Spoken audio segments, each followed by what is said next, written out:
Hello and a warm welcome to this edition of Economic Forum with me, Jerome Peresu. Now on this platform we discuss in-depth related economic subjects, whether it be mining, whether it be agriculture or tourism, all this and more we discuss on this platform. Now the last 2 decades have seen cities, islands and even countries very aggressively branding themselves in order to create a resonating identity among stakeholders and build sustainable customer relationships that last a lifetime. It is on this background that we've invited a specialist in country branding to help us explain more about what country branding is all about. His name is TARU MUNZARA, two-time international world winner, listed locally on the top 100 most powerful leaders. Welcome to Economic Forum. Oh, thank you so much, Jerome. It's a pleasure being here. And I hope your day's going on okay. My day has been incredibly great, and I can't wait to delve into the subject and that's find good. out what you have to say to the world. No, that's all right. Okay. All right. Now tell me, what is the meaning of country branding and what does it entail? Well, country branding is the most simplest thing ever that we've been doing for the past years, actually, but we didn't know what we were doing. All right. So a brand is more like something that you communicate with to whatever audience that you want to communicate with, right? It's composed of different elements that you use to make a distinct identity. In this case, country branding is whereby a country takes itself through a process to say, this is what we're all about, this is who we are, and we are all about this, and this is what we're offering to our citizens in the global market. So a country brand offers its service to the citizens and the global market for the return on trade, tourism, development, etc., etc. That's what country branding is in layman's terms. Now, Terry, just coming back to our own situation in Zimbabwe, do you believe that a distinct country brand position has been achieved? Well, we're actually in the infancy stages at the current moment. I mean, you look at how the country is right now and where we want to go, which, you know, most of us don't know exactly where we want to go. We're still in the process of discovering who we are.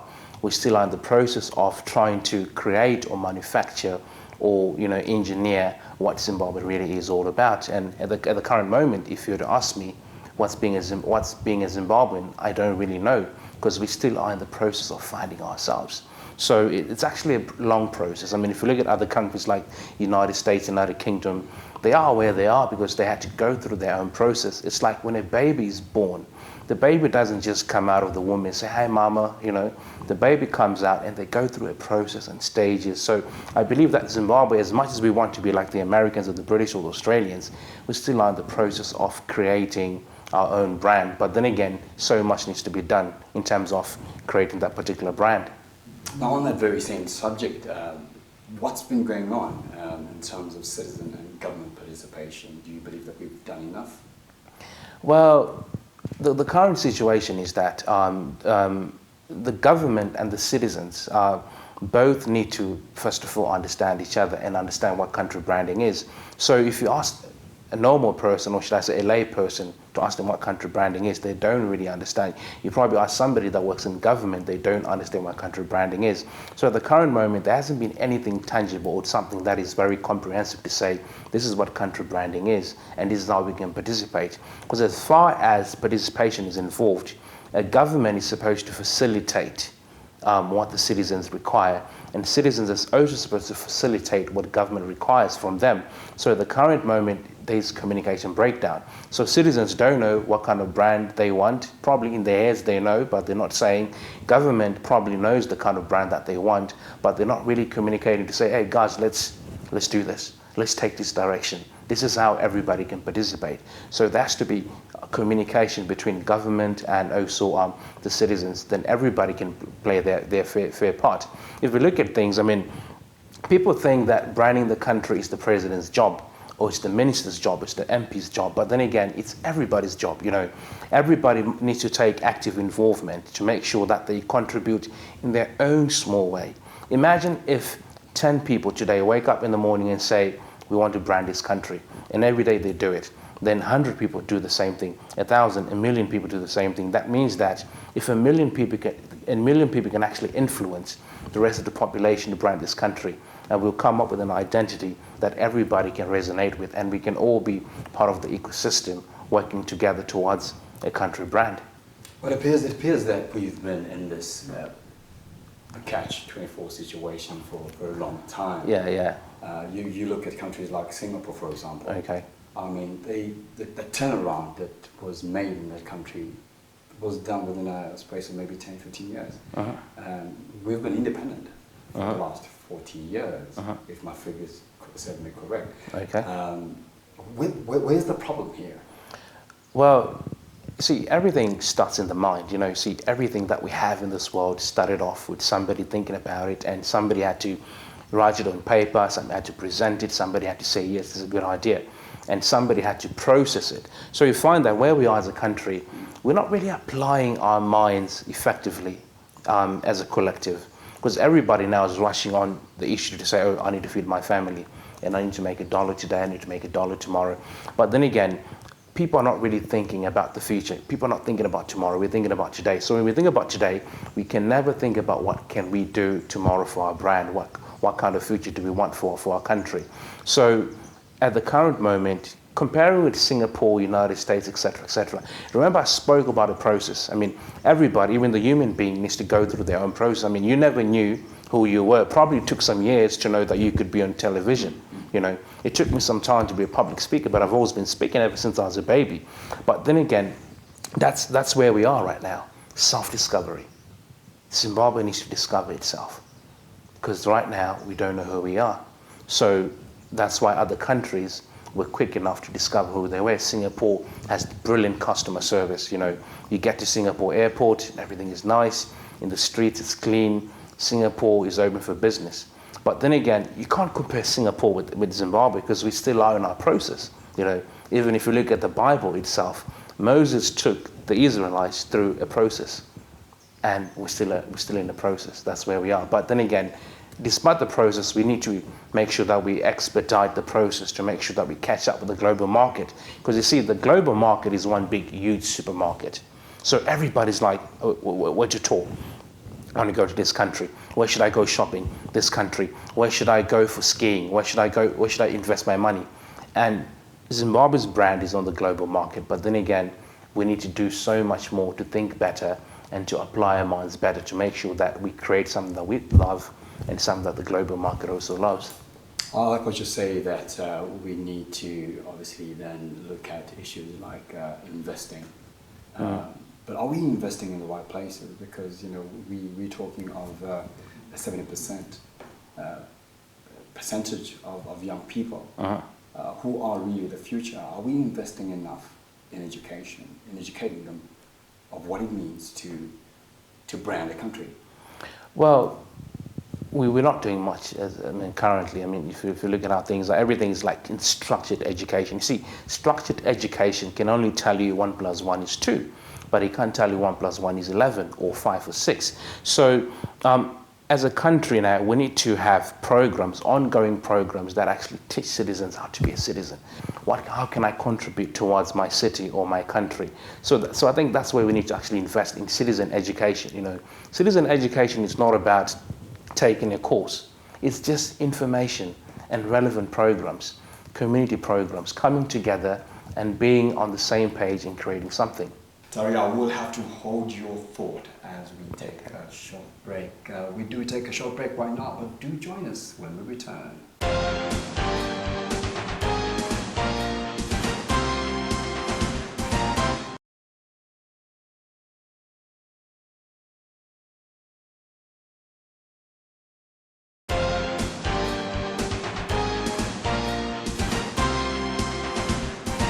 Welcome back, and thank you so much for joining us. And if you have just joined us, you are watching Economic Forum with me, Jerome Perez. And just before the break, we were talking about country branding with our expert, TARU MUNZARA.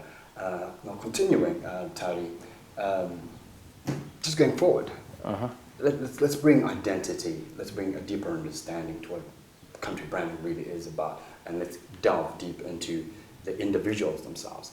Okay. Let's talk about city branding and citizen branding. Your take on that? Okay. Well, there is a story, Jerome. The Americans, right? The Americans. When you meet an American person, wherever you are, they'll tell you, "Hi, I'm Pete. I'm from America. Where are you from?" And Americans are very confident. They always tell you they're from America, right? But now, why are Americans very confident, right? Because the Americans, the way America was built was that already Americans were very intentional about building the sort of America that we see today. So you'd find that the founding fathers of America knew the sort of America that they wanted to present to the world. So they were intentional. So Americans, you'd find that when we were growing up, you had a T-shirt, "I love New York."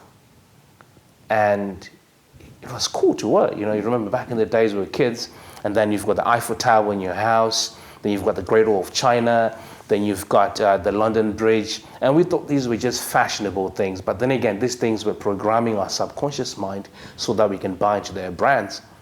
That's why everybody wanted to go to London. Everybody wanted to go to America. Everybody wants to experience the Great Wall of China. Because these people now were using certain things to program us slowly but surely. Because Americans or British never say travel to London. They never say that. They just put London Bridge. "Ah, this is a cool T-shirt. Where's London? Oh, I want to go to London." Or New York. "I love New York." "Oh, I love New York. I think I love New York. Let me go to New York." So these little things that they were doing were very much significant to take them through to actually capture us since we were kids. So that's why right now, see, nobody can actually identify who's a Zimbabwean. We don't sound Zimbabwean. We don't act Zimbabwean. Nobody can really say, "Oh, that's a Zimbabwean." But I know when I see an American, I know that's an American because they're very strong, assertive, and confident. Now, Terry, where is the issue here? Why is it a major challenge, and in particular, to most developing African nations? Well, the issue now goes back to colonization, right? Colonization basically wiped off a lot of rich history and culture. And sadly for Zimbabwe, we don't even have things like national dressing. You know, when you look at a Nigerian, that's a Nigerian. Before they even open their mouth, you know that's a person from Ghana, you know that's a person from Tunis or Egypt, before they open their mouths. So colonization actually wiped off a lot of things. Now, let me tell you a story about colonization. The British were very, very brilliant at physical colonization, physical presence, physical branding. So the British were taking over Africa, country by country, and they get there, they take over not just the physical land, but they took our physical minds. So that's why you see today, most of us are British. And then the Americans came through with media. See, the British now were using physical presence. The Americans came through with the media. All these music videos, all these series, and every day, you know, when you wake up in your house right now, you switch on your television, there's something from America.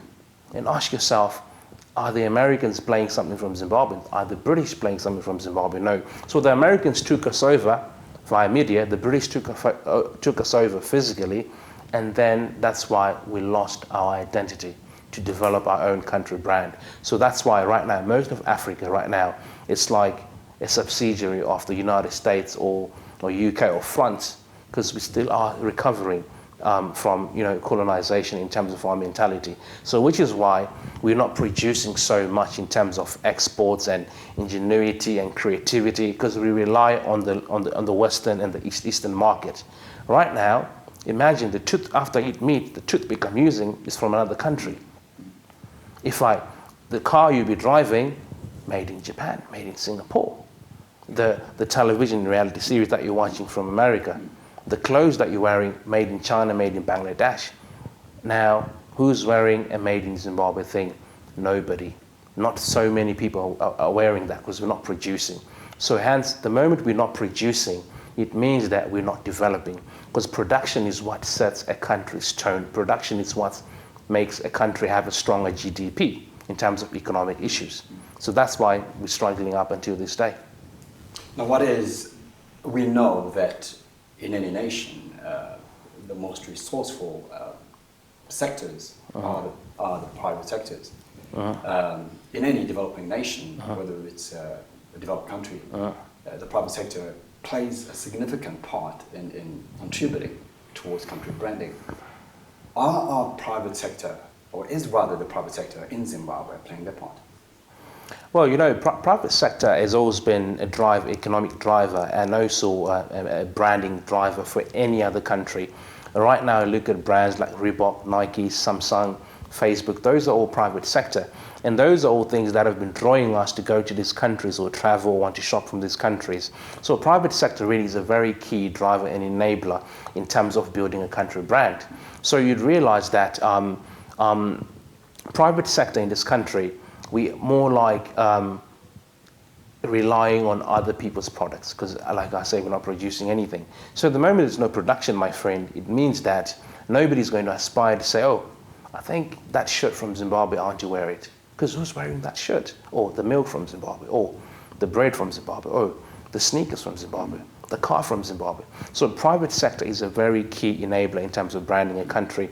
And these places like the USA, you know, they've done extremely well using their private sector to brand themselves. Because you see, this is the problem we have with Africa. Africa is branded politically. Europe, the Western world, they're branded using the private sector. So now, guess what?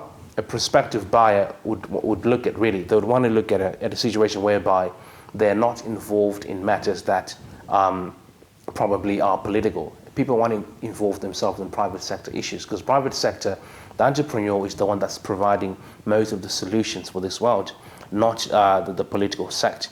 So which is why right now, Africa, or should I say our country, is not doing quite well in terms of private sector contribution, because there's nothing really we're producing. What can be done, Terry? Well, we need to start thinking, start creating new concepts. We need to stop this nonsense of exporting stuff from other countries. We need to create our own things. I mean, I want to drive a car written Tawanda. I want to wear a shirt written Tsitsi, you know, that sort of thing. The reason why we must create things is that there's a concept called country of origin concept, whereby most of our buying decisions are based on where that product is from. So imagine every day you wake up in the morning, you drink your coffee, made in South Africa. Milk, made in South Africa. You go outside, your car, made in Japan. So all those things are influencing people to actually make purchase decisions. So when somebody wants to go on holiday, they'll be like, I think let me go to South Africa, let me go to Japan. Because these small things have been programming them for quite a long time. So we need to do the same thing. The moment we create things and ship them on the global market, it means that people now can say, oh, okay, that car from Zimbabwe is really nice. So I probably want to go there. Interesting stuff there, Terry, but we do pick it up after the break. Do stay with us. We take a break.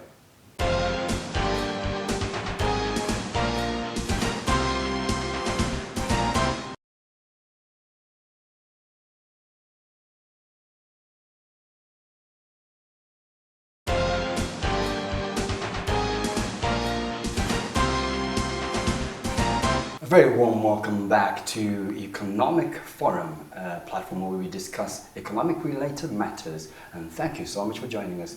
Now, before the break, we were talking about rebranding country Zimbabwe, and of course, in the studio we've got Tari to help us explain the issues surrounding branding. Now, Tari, are we doing enough to display our unique tourist attractions? For example, the e-platforms, are we using those effectively?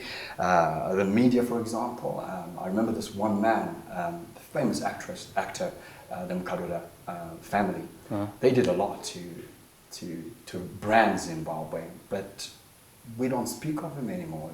It's just a legacy that has just died a natural death. And we are known as great thinkers. Are we doing enough? Well, Jerome, the issue to do with tourism, I mean, we have to understand one thing. Tourism is the biggest enabler in terms of promoting any country. I mean, tourism has so many components, so many facets that a lot of people take interest in. But then again, I'm always wondering, why does somebody have to experience Zimbabwean culture when they get to Victoria Falls? I mean, think about it. You get to the airport, you're expecting some African dances and some samples of our traditional food. You get there, there's nothing. The airport looks plain. And you have to experience the African culture when you get to Victoria Falls. But you know what? at the current moment, we don't have anything to show for it in terms of our culture when somebody gets to Harare. And that's really troubling. And this whole thing of over-marketing Victoria Falls or over-marketing whatever destination has to stop. We need to start looking at new ways of adding value to those destinations. I mean, I look at some of those destinations, colonial ruins. I mean, we're looking at Matobo Hills. Matobo Hills, that's a colonial ruin. Victoria Falls, discovered by the British, named after Queen Victoria. And we say we're open for business and we say that we're authentic. We still use Victoria Falls as the name. So clearly, there's so much that we need to do to make sure that we move from the westernized thinking and stop being Afrocentric. I mean, I remember Muammar Gaddafi used to talk about being a Pan-African, and I think that's what we need to start doing so that we add value to the tourism products that we have. Because when somebody comes to Africa, they want to experience Africa, not a mediocre Europe in Africa. And that's where we need to move to. And then again, just to answer you on the issue to do with the media plays the biggest part in everything. I mean, I spoke about how America was built on a media empire. You know, they were just playing with our mind every other time. Your TV, America's playing with your mind. Your TV, America's playing with your mind. Right now, the Zimbabwean media needs to focus on building the brand, not tearing it down. We know bad things are happening. We know corruption is happening. People getting arrested and all that stuff. But how about, look, I'd have it my way. What if we have the negative stuff at the back of the newspaper, the positive stuff at the front? Because right now, everybody is waking up to a negative Zimbabwe. You wake up in the morning, oh, fuel prices go up.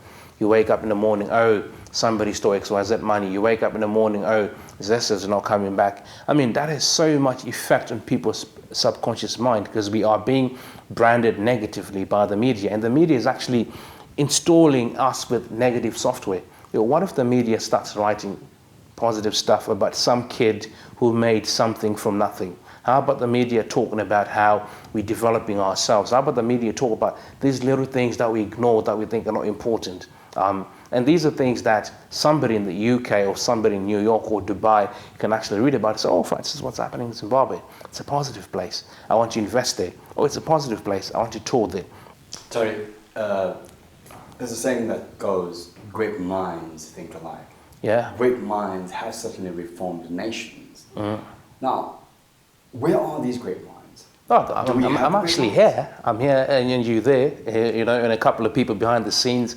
Look, we've got a lot of brilliant people. Trust me, there's so many brilliant people from different socio-economic backgrounds. But you see what's happening now, it's a belief thing, you see. Everything works based on the laws of attraction. You see, me, a year ago, or should I say a year and some months ago, right, I never knew I was going to be in country branding, as in officially. I used to do it. But then again, I'll just say, I know. Okay, fine, I'll probably do it some other time. Or I know Zimbabwe's not workable, so let me stay where I'm staying right now and I go back when the coast is clear. The coast will never be clear until we are all clear in terms of what we want. So the great minds, it's all of us put together as a collective to form what we call a mastermind alliance, and we achieve a common goal, or probably diverse goals. The great minds are there, but the great minds of this country need to come out and say, let's work together. And a great mind is not an MP or a politician, you know. A great mind is probably the vendor selling airtime. A great mind is somebody who's probably selling a hot dog by the corner, or somebody that's peddling tomatoes. Those are the people that we want to talk to, you know, that sort of thing. The challenge is that we keep on rushing to these, what we call important people. And sadly, most important people are not the great minds of this country, because a country is built based on the great minds, and the great minds of this country are the entrepreneurs. Because you see, that person selling tomatoes by the corner probably is thinking, oh, you know, I can grow these in my backyard and I can export them. The person selling airtime is thinking, I want to have my own mobile network. But then again, I have to get a license, or it's costly. Those are the great minds. So we need the great minds to come out and contribute so that through that they have an actual active participation in building this country. Great discussion. I know we could go on and go on. Yeah, we should actually go on. And your parting solutions? My issue is mind. You see, it's like you can do a cleanup campaign today and people still throw litter. But if people's minds are not converted to understand that, oh, I should not throw litter, or litter is not good for me because next day I'm going to come back, I still want to use this road, then somebody will not throw the litter. So the issue is not to do with a clean-up campaign. If somebody wants to do a clean-up campaign, the issue is to do with a mindset clean-up campaign. So that's where we need to start as a country. Clean up our minds, clean up our act, then we start installing positive things. The media playing its part, government playing its part. Then we start to communicate amongst each other. Government communicating with people, people communicating with government, so that we have one common shared vision in terms of where we want to drive this country economically, etc., etc. Thank you so much, Terry. It's been a powerful, informative discussion, and you giving us your updates on trending economic matters. Yeah. We hope to see you soon. Oh, we should have another one, man. We definitely should. Another one, yeah. It was a pleasure having you watch our Economic Forum, a platform where we discuss economic-related matters. And today we were discussing country branding and what it means to the nations and, of course, the world in its entirety. Thank you so much for watching. For myself, Jerome Perez, and the entire production team. It was a pleasure having you.